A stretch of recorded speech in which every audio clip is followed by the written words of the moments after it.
rappeler que vous disiez tout à l'heure que ça avait diminué. Moi, j'ai fait partie des experts du Grenelle et on avait demandé une diminution de 50% en 2018.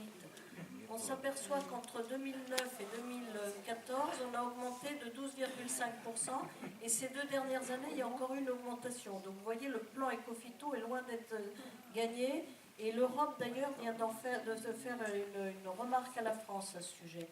Et quand on parle de nourriture, on parle des enfants, moi là on a quand même suffisamment d'études aujourd'hui, que ce soit l'INSERM, l'INRA et les autres, pour dire une femme en âge de procréation, 1 an avant d'avoir envie d'avoir des bébés, il faudrait déjà qu'elle commence à manger bio.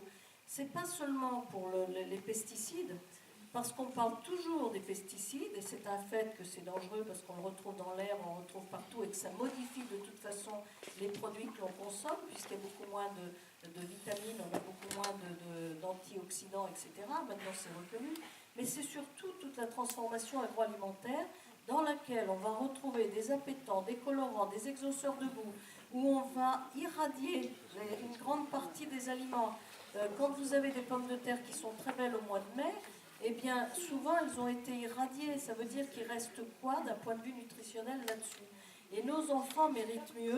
On a beau dire que ça coûte cher, je suis désolée, mais que nous coûtent les pathologies liées à l'alimentation qu'on donne aux bébés et aux enfants?